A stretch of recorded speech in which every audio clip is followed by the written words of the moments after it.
राधा स्वामी जी, आज के समय में बहुत जल्दी जीव डिप्रेशन में चले जाते हैं। किसी को किसी की वजह से चिंता है, कोई किसी वजह से परेशान है और वह जीव डिप्रेशन का शिकार हो जाता है। लेकिन जो जीव तो इस चीज को समझते हैं कि असल में डिप्रेशन है तो वह डॉक्टरी इलाज करा लेते हैं। कुछ लोग डिप्रेशन को यह समझते हैं कि शायद बाहरी कसर हो गई है तो वह पता नहीं कहां कहां जाते हैं। आज की जो साखी है वह हमें यह भी बताएगी कि डिप्रेशन में इंसान क्या कुछ कर जाता है, और यह भी बताएगी कि जो बाबा जी की रूहें हैं वह किस किस बहाने से और कैसे कैसे अपने जीवों को अपने पास बुलाते हैं, उनका बुलाने का जरिया कैसा होता है। आज की हमें साखी में यह पता लगेगा। एक भाई था जो कोई भी काम करता था उसे उस काम में लॉस होता ही होता था, चाहे वह कोई भी काम हो। यह सारे कर्मों का हिसाब किताब होता है, लेकिन हमारे में इतनी पावर नहीं है कि हम यह सारा कुछ सह सकें और हम डिप्रेशन का शिकार हो जाते हैं। उस भाई ने 2-4 काम किए, लेकिन 2-4 काम में ही उस भाई को लॉस हुआ, आगे तरक्की नहीं हो पाई। वह भाई डिप्रेशन का शिकार हो गया, बहुत चिंता करने लगा। अपने आप का भी उस भाई को ख्याल भूल गया था, नाम भूल गया था। वह भाई क्या करता था, अपने कमरे में बैठ जाता था और अंदर से कुंडी लगा लेता था। अब उसके हाथ में जो कुछ भी आता था, चाहे वह गिलास हो, चाहे वह फोन हो, चाहे वह कोई भी कटर हो, चक्कू हो, कोई भी चीज हो, वह भाई अपने हाथों से या तो अपने कहीं चीरफाड़ करने लगता था, जो दरवाजे पर पटक पटक कर अपने सिर को मारता था। अब जो बाहर उनकी वाइफ थी, परिवार वाले थे, वह बहुत परेशान होते थे। बहुत बार दरवाजे को खोलने की कोशिश करते थे, लेकिन वह भाई कुंडी ही नहीं खोलता था। बहुत परेशान हो जाते थे। जब उसका दिमाग थोड़ा सा सही होता था तो अंदर से दरवाजा खोलता था। परिवार वाले इस चीज से बहुत परेशान हो गए। लोग कहने लगे कि इस भाई को बाहरी कोई कसर हो गई है। ना तो वह वाइफ को पहचानता था, ना अपने आप को पहचानता था। परिवार में सबको कहता था, मैं कौन हूं, तुम कौन हो, मैं तुम्हें नहीं जानता। इतने हालात खराब हो गए थे। इस चीज के चलते परिवार वाले इतने दुखी हो गए कि बाहर जाकर सियानों से पूछने लगे। सियाने तो एक ही बात कहते हैं कि इस पर किसी ने कुछ कर करा दिया है, इसीलिए इसका कामकाज नहीं चला। बहुत चक्कर काटे, लेकिन कोई भी हल नहीं निकला। अब उस भाई की जो वाइफ थी, उसका जो भाई था, वह कहने लगा कि दीदी, मुझे नहीं लगता है कि इस जीजा जी को कोई बाहरी कसर है। मुझे लगता है इनको कोई डिप्रेशन हो चुका है, क्योंकि यह अपने काम में इतना ज्यादा लॉस खा चुके हैं कि इनसे सहन ही नहीं हुआ। क्यों ना हम डॉक्टर को दिखाएं। अब उनकी वाइफ कहने लगी, ठीक है, डॉक्टर को दिखाते हैं। जब डॉक्टर के पास गए, डॉक्टर ने सारे टेस्ट किए तो डॉक्टर ने कहा कि यह तो बहुत ही बड़ी डिप्रेशन में है। ऐसा क्या हुआ था कि इसे अंदर ही अंदर वह चीज कहीं ना कहीं घर कर गई है। अब तो इसका ट्रीटमेंट चलेगा, धीरे धीरे आराम आना शुरू हो जाएगा। बहुत परेशान, पूरी बात डॉक्टर को बताई तो डॉक्टर कहने लगे कि यह ख्याल तो आपको शुरू से रखना चाहिए था। अक्सर हम लोग देखते हैं कि जब घर में कोई परेशानी आ जाती है, जब दिक्कत आ जाती है, जिसकी वजह से आती है, बहुत से ऐसे लोग हैं उसको टॉर्चर ही करते रहते हैं कि तेरी वजह से यह काम हुआ है, अगर तू ऐसा नहीं करता तो ऐसा नहीं होता, अगर तू ऐसा नहीं करता तो वैसा नहीं होता। एक तो इंसान वैसे ही लॉस खा जाता है, ऊपर से जब हम लोग उस इंसान को उस चीज का ख्याल करवाते हैं कि तुमने ही यह सब कुछ किया है, तो वह इंसान डिप्रेशन का शिकार होगा ही होगा। डॉक्टर ने कहा कि इसके असली जो हकदार हो वह तुम हो।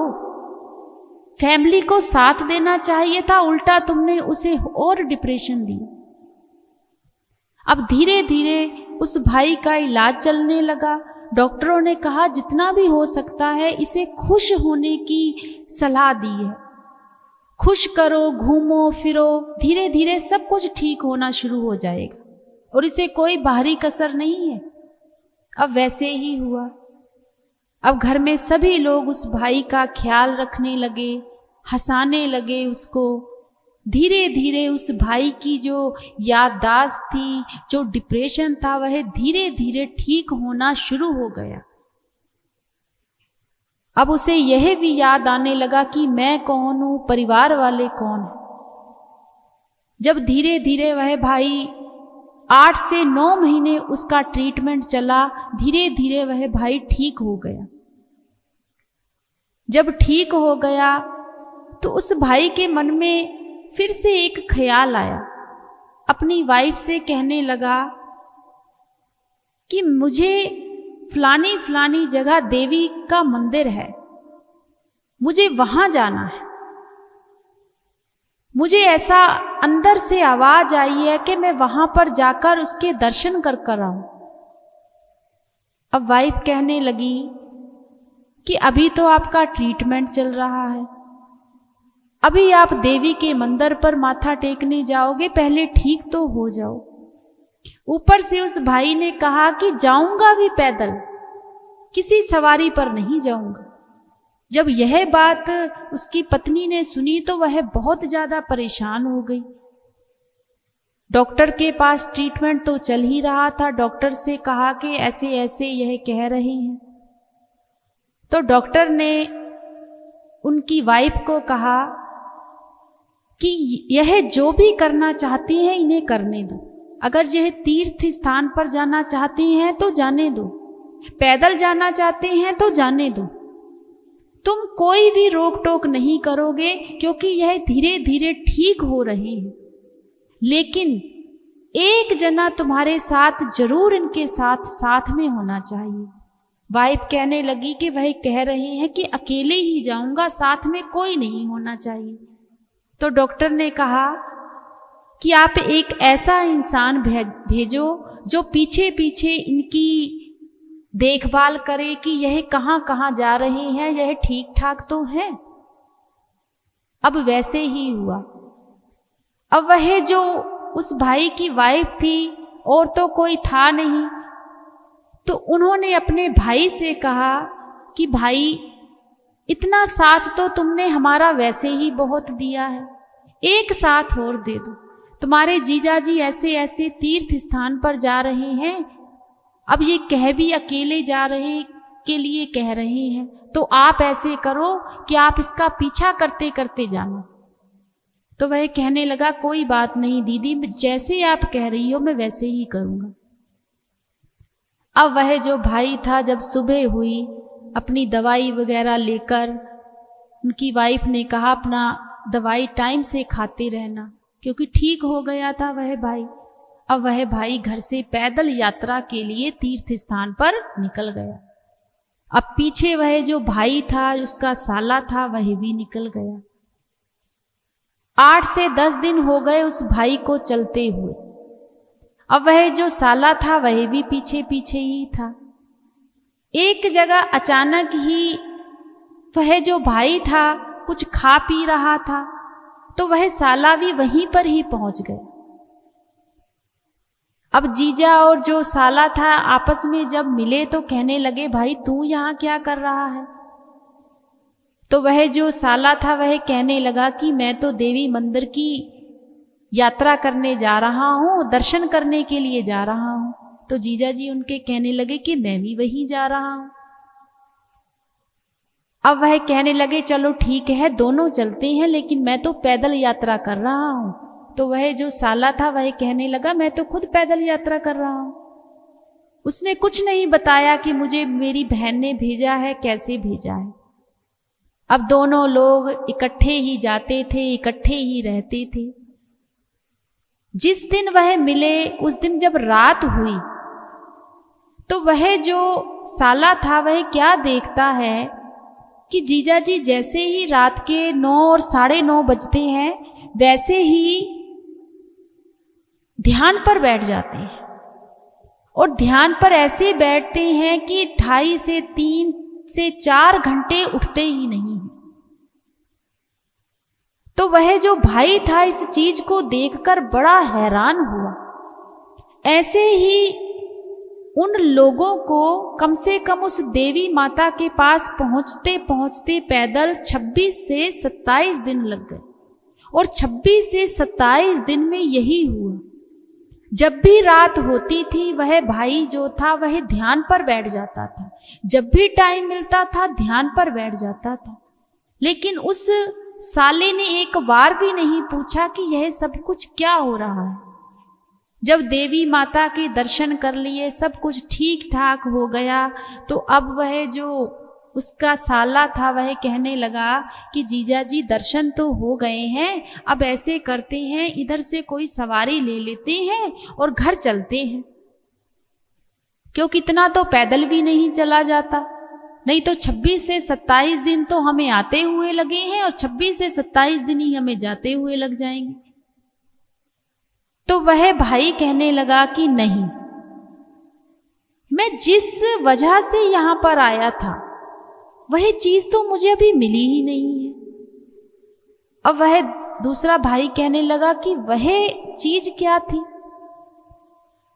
अब वह जीजा जी उसके कहने लगे कि मैं जो देवी माता के मैंने बाहर से दर्शन किए हैं ना, मैं अंदर से करना चाहता हूं।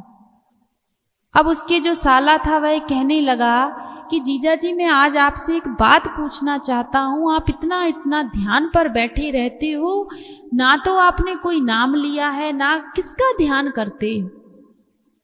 तो वह भाई कहने लगा कि जो माता मैंने वहां देखी है ना उसको मैं अंदर देखना चाहता हूं, अंदर से मिल ही नहीं रही है, अंदर से दर्शन ही नहीं हो रहे हैं।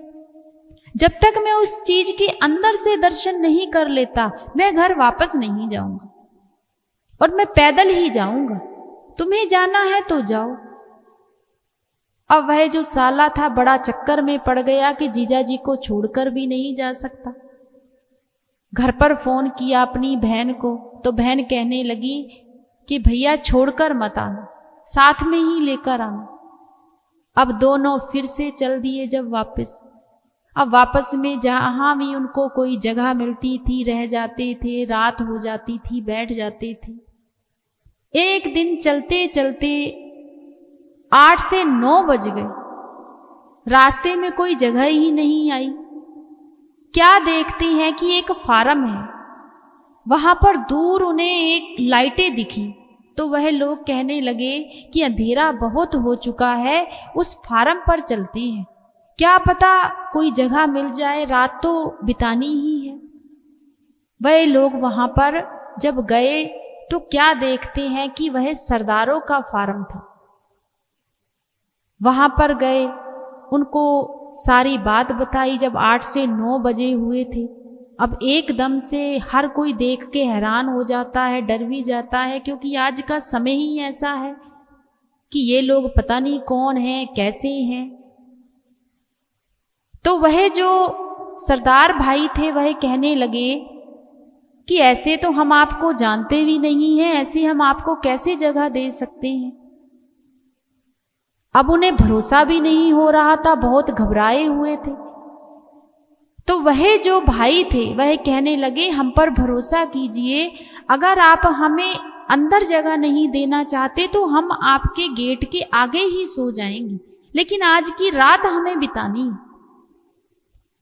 अब उस फार्म पर जो उनके सरदार थे, उनके एक बुजुर्ग थे, वह बुजुर्ग कहने लगे कि बेटा कोई बात नहीं, यह यात्रा कर कर आए हैं, उन्होंने सारी बात तो बताई ही है, कोई बात नहीं, मालिक पर भरोसा रखो, अगर वह कह रहे हैं तो सच ही होगा। लेकिन गेट के आगे तो नहीं सोने देंगे, कोई बात नहीं, आप लोग अंदर आ जाओ। अंदर उन्होंने उन्हें 2 चारपाई दी, उन पर बिस्तरा लगा दिया, उनको खाना वगैरह सब कुछ दिया, उनकी बहुत सेवा की। उन दोनों को, जीजा को और साले को बहुत अच्छा लगा कि देखो ऐसे भी परिवार होते हैं जो इतना किसी के बारे में सोचते हैं। अब वह जो दोनों लोग थे उनका शुक्रिया अदा करने लगे और कहने लगे कि आप बहुत ही अच्छे लोग हो, नहीं तो हम रात के 9 से 10 बज गए थे, हमें कोई भी जगह नहीं मिल रही थी। तो वह बुजुर्ग कहने लगे कोई बात नहीं, आप रात अपनी अच्छे से व्यतीत कीजिए। अब वह जो भाई था उसका तो टाइम हो रहा था ध्यान पर बैठने का। वह भाई फिर से अपने आसन पर ध्यान पर बैठ गया। वह जो बुजुर्ग थे वह भी बाहर ही सोए हुए थे। अब वह इस चीज को देखकर हैरान हुए। पहले तो उन्होंने सोचा कि शायद यह उसी गुरु को मानते हैं जिसको हम मानते हैं, शायद इसीलिए यह ध्यान पर बैठा है। उनके मन में बड़ी खुशी हुई कि ये तो लगता है बाबा जी के ही प्यारे हैं। अब उस टाइम तो कुछ भी नहीं कहा। जब सुबह हुई तो सुबह उन्हें चाय पानी पिलाया।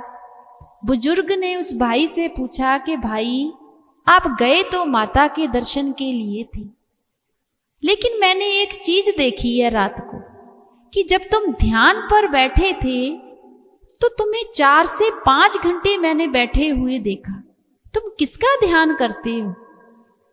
तो वह भाई कहने लगा ध्यान तो मैं बुजुर्ग जी किसी का भी नहीं करता, बस मैं जिस माता को देखकर आया था ना उसे मैं अंदर से देखना चाहता हूं। लोग कहते हैं कि सारा कुछ अंदर ही है, तो वह चीज मैं अंदर से देखने की कोशिश कर रहा हूं लेकिन मिल ही नहीं रही। इस बात पर वह जो बुजुर्ग थे वह मुस्कुरा दिए। वह बुजुर्ग कहने लगे बेटा इसका मतलब है तुझे मालिक को पाने की बड़ी लालसा है। अब वह जो साला था उसने सारी बात बताई बुजुर्ग को कि ऐसे ऐसे यह डिप्रेशन में चले गए थे, सारी बात बताई। वह बुजुर्ग कहने लगे बेटा अगर तुझे गुरु के पास जाना है ना और तुझे अंदर से वह चीज देखनी है, यह सारा कुछ देवी देवता सारा कुछ तुझे अंदर ही दिखेंगे। जिस चीज को तू देखना चाहता है पाना चाहता है सब कुछ तुझे अंदर से मिलेगा, लेकिन तुझे उसके लिए शब्द से जुड़ना होगा। जब तक तुम उस शब्द से नहीं जुड़ोगे तब तक वह मालिक को नहीं पा सकते। अब वह जो भाई था इस चीज को सुनकर बड़ा खुश हुआ। वह कहने लगा बुजुर्ग जी हमें बताओ वह अंदर से पाने का जो शब्द है वह कहां से मिलेगा? बुजुर्ग ने कहा कि ऐसे ऐसे हमारे गुरु हैं, तुम्हें वहां चलना पड़ेगा। अब वह जो भाई था वह कहने लगा कि ठीक है आप मुझे उस गुरु के पास लेकर चलो, घर तो मैं बाद में जाऊंगा। अब बुजुर्ग कहने लगे कि बेटा उसका तो तुम्हें इंतजार करना पड़ेगा, अभी तो कोई प्रोग्राम नहीं है सत्संग का, लेकिन 15 से 20 दिन में सत्संग होने वाला है, तभी चलना है। इतने दिन तुम लोग क्या करोगे? वह भाई कहने लगा कि इतने दिन हम कहीं भी कुछ भी कर लेंगे लेकिन हमें जाना ही जाना है। अब वैसे ही हुआ, 15 से 20 दिन गुजर गए। अब वह जो भाई था उस परिवार के साथ डेरे गया। जब डेरे गया वहां देखा कि वहां तो हर किस्म के लोग हैं, हिंदू क्या कोई जात पात है ही नहीं वहां पर। वहां जाकर बड़ा खुश हुआ।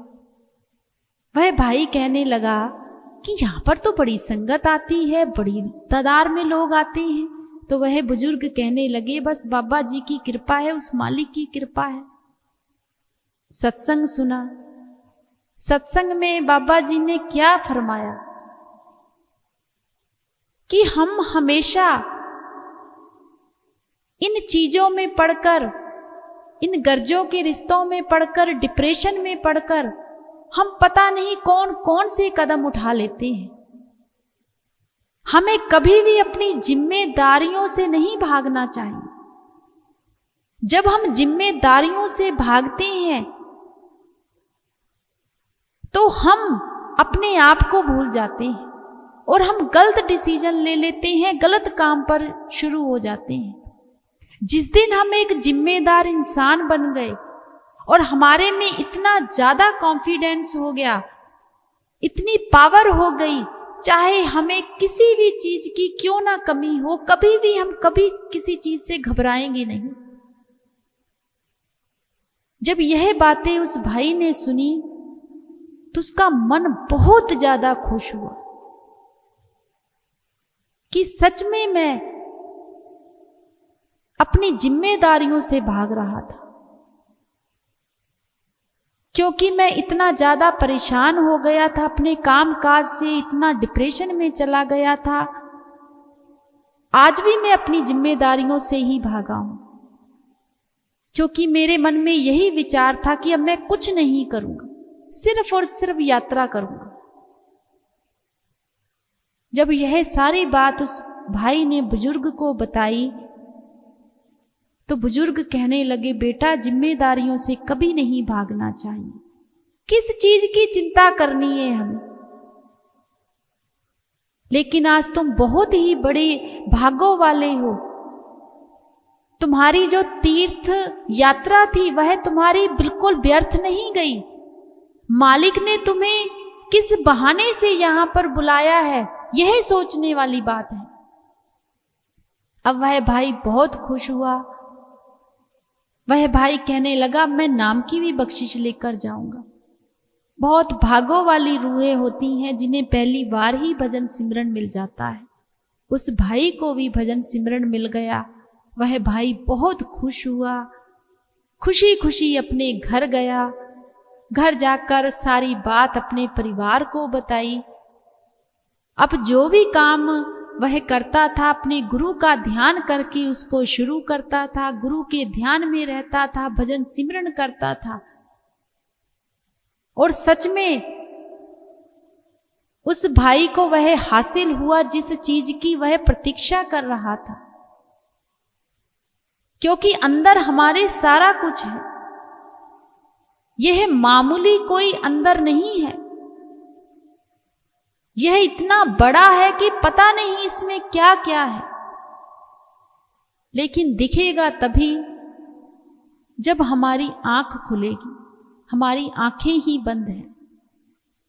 अब वह भाई तरक्की की राह पर निकल गया। मालिक ने उसको तरक्की भी दी, भजन सिमरन भी दे दिया, परिवार ने भी भजन सिमरन ले लिया और अंदर का जो रास्ता था वह भी खुल गया। तो सोचने वाली बात इसमें सिर्फ एक है कि अगर हम किसी भी रास्ते पर जाते हैं वह कोई गलत बात नहीं है, लेकिन चाहत होनी चाहिए उस चीज को पाने के लिए। जब हमारे में सच्ची चाहत आ जाएगी तो सच में गुरु पता नहीं किस बहाने से अपनी रूहों को कैसे बुलाते हैं, यह तभी पता लगता है जब वैसा हो जाता है। और दूसरी बात, कभी भी हमें अपनी जिम्मेदारियों से नहीं भागना चाहिए, कभी भी किसी चीज से घबराना नहीं चाहिए और कभी भी हमें डिप्रेशन का शिकार नहीं होना चाहिए। और वह तभी संभव है जब हम मालिक के साथ जुड़ेंगे। जब हम मालिक के साथ जुड़ेंगे, उसके ध्यान में रहेंगे, फिर चाहे कितनी भी बड़ी मुसीबत क्यों ना आ जाए, वह कभी भी डिप्रेशन में आने ही नहीं देता। तो हमें भी मालिक का शुक्राना करना चाहिए और हमेशा भजन सिमरन की तरफ ध्यान करना चाहिए। सिर्फ और सिर्फ भजन सिमरन ही करना चाहिए। राधा स्वामी जी।